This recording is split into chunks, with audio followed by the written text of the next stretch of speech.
He stole parts of me I may never get back. He took the version of me who didn't constantly ask, what if it happens again? What if next time I don't survive? You're a delusional, pathetic, hypochondriac loser who thought you were so much smarter than everybody else. You want the truth? Here's the one you'll hate the most. If you hadn't attacked them in their sleep, in the middle of the night, like a pedophile, Kaylee would have kicked your f***ing ass. A dead killer doesn't kill again. So while I'm disappointed the firing squad won't get to take their shots at you, I'm confident that the men in prison will have their way with you in more ways than one. You may have received A's in high school and college, but you're gonna be getting big D's in prison. You took our children. You are gonna suffer, man. I'm shaking because I want to reach out to you, but I hope you feel my energy, okay? Go to hell. I remand the defendant to the custody of the Idaho State Board of Corrections for to be imprisoned in an appropriate facility and execution of the sentence where he will remain until he dies.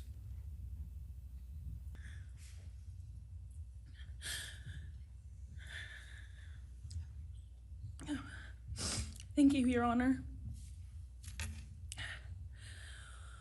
What happened that night changed everything. Because of him, 4 beautiful, genuine, compassionate people were taken from this world for no reason.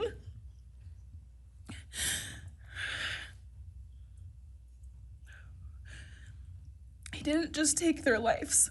He took the light they carried it into every room. He took away how they made everyone feel safe, loved, and full of joy.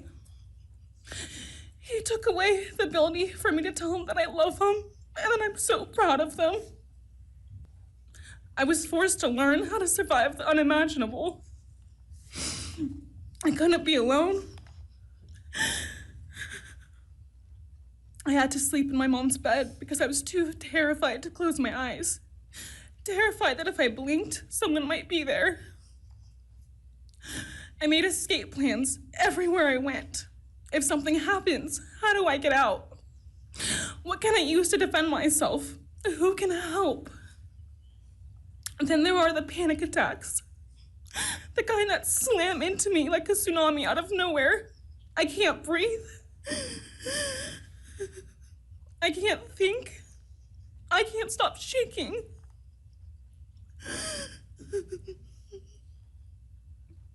All I can do is scream because the emotional pain and the grief is too much to handle.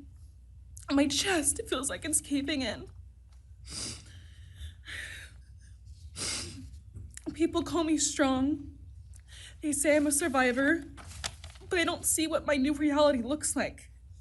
They don't see the panic attacks, the hypervigilance, the exhaustion, the way I scan every room I enter, the way I flinch at sudden sounds.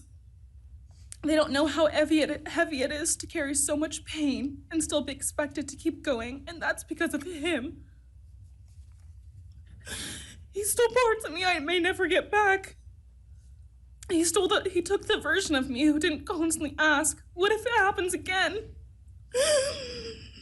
What if next time I don't survive? Hello, I'd like to start by thanking the court for allowing me the time and opportunity to speak today. My name is Alivea, and I'm the big sister of Kristi Goncalves, and I was blessed to love Madison Mogan as a sister too. I'm not here today to speak in grief, I'm here to speak in truth. Because the truth is, my sister Kaylee and her best friend Maddie were not yours to take. They were not yours to study, to stalk, or to silence. They were 2 pieces of a whole, the perfect yin and yang. They are everything that you could never be. Loved, accepted, vibrant, accomplished, brave, and powerful. I won't stand here and give you what you want. I won't offer you tears. I won't offer you trembling. Disappointments like you thrive on pain, on fear, and on the illusion of power. and I won't feed your beast. Instead, I will call you what you are: sociopath, psychopath, murderer. Do you feel anything at all? Or are you exactly what you always feared? Nothing. You didn't win. You just exposed yourself as the coward you are. You're a delusional, pathetic, hypochondriac loser who thought you were so much smarter than everybody else.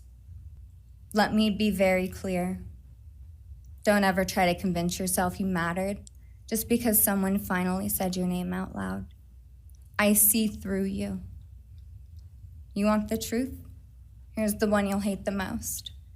If you hadn't attacked them in their sleep, in the middle of the night, like a pedophile, Kaylee would have kicked your f***ing ass.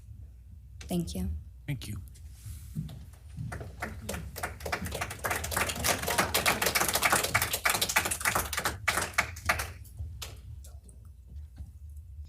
A dead killer doesn't kill again. So while I'm disappointed the firing squad won't get to take their shots at you, I'm confident that the men in prison will have their way with you in more ways than one. You will finally get what you wanted: physical touch. Just probably not how you were expecting it. See, you haven't beat the system. You've simply entered a new one, where the rules are cruel and the consequences will never end.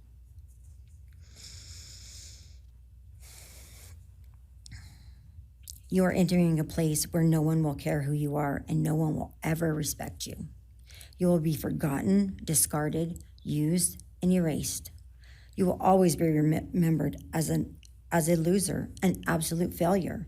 And when those prison doors slam shut behind you, I hope that sound echoes in your heart for the rest of your meaningless days. I hope it reminds you of what we all already know. You're nothing.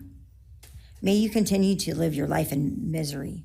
You are officially the property of the state of Idaho, where your fellow inmates are anxiously awaiting your arrival. But it's okay, because they're there to help you. Hell will be waiting. Quick message from our youngest daughter. Aubrey wanted to say, you may have received A's in high school and college, but you're going to be getting big D's in prison. Thank you.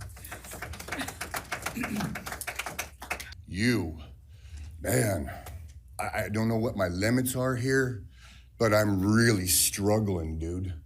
I am struggling, so I wanna just be out in the woods with you just so I can teach you about loss and pain.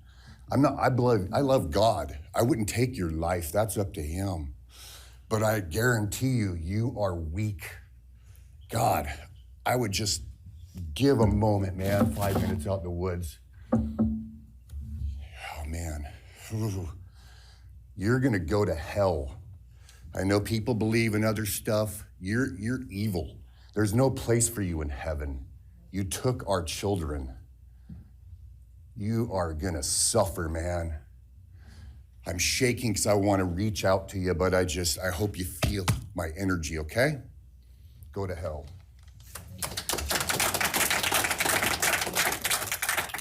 All right, Mr. Kohberger, you have an opportunity to make a statement if you wish to. I take it you are declining. I respectfully decline. Well,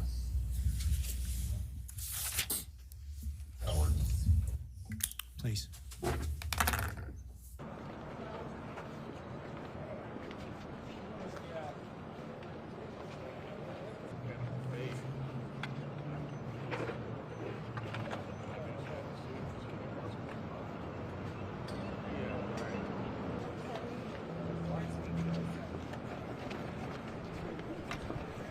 Karen and I just left the sentencing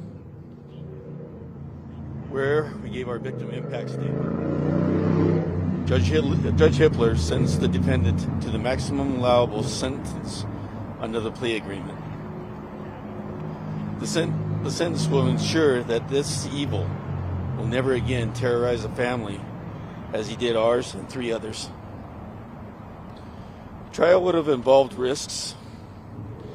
Had the defendant been convicted, he may not have been given the death penalty. Had he been convicted of the death penalty, we would have had to endure years, maybe even decades of appeals. This way, his fate is sealed.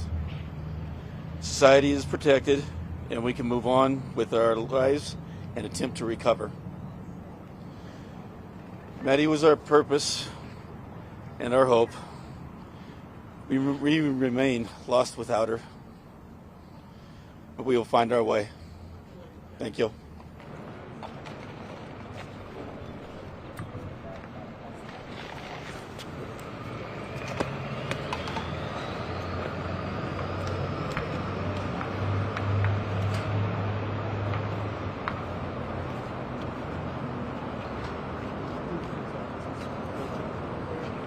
Well, it's almost been 3 years, and today's the end of a long, hard-fought battle. But we have our person, and we have him where he belongs. So for that, we are thankful for all the men and women that put the work together, put this case together, and once it's part of the court system, it was a little ugly, but we got that conviction, and we're glad to be moving on.